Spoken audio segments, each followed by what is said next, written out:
টক দই, নুন দিয়ে আমি এটা মাংসটা ভালো করে ম্যারিনেট করে রেখেছি ৮ ঘন্টার জন্য। তারপরে আমি ওর মধ্যে হলুদ, কাশ্মীরি লঙ্কার গুঁড়ো, জিরে গুঁড়ো, ধনে গুঁড়ো দিয়ে ম্যারিনেট করেছি।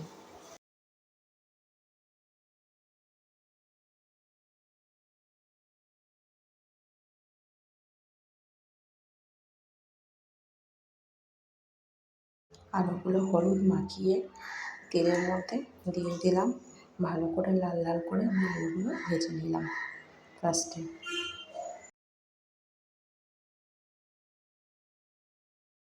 মাংসটা দই আর নুন দিয়ে মাখিয়ে রেখেছিলাম, ওর মধ্যে হলুদ, কাশ্মীরি লঙ্কার গুঁড়ো, জিরে গুঁড়ো, ধনে গুঁড়ো দিয়ে দিলাম, দিয়ে ভালো করে ম্যারিনেট করে ৮ ঘন্টার জন্য রেখে দিয়েছি। ততক্ষণে আমি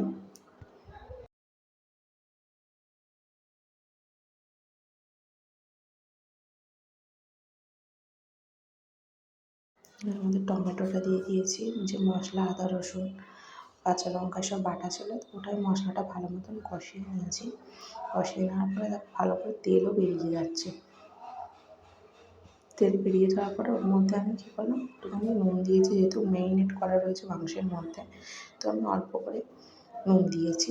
তো ফার্স্টে আমি ওর মধ্যে আলুগুলো দিয়ে কষিয়ে নেবো ভালো করে। ফার্স্টে আমি আলুগুলো দিয়ে ভালো করে কষিয়ে নেব, তারপরে আমি যে ম্যারিনেট করা মাংসটা রয়েছে তো সেটা আমি ওর মধ্যে দিয়ে দেবো। পেঁয়াজ ভেজে রেখেছি আর কটা লঙ্কা ছিঁড়ে রেখেছি, তো এটা আমি এখন মাংসতে দিয়ে দেবো।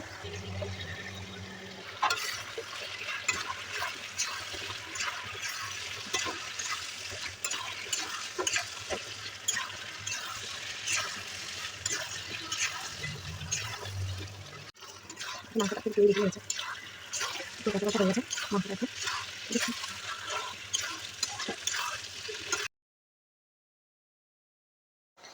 মাংস রেডি হয়ে গেছে, দেখো।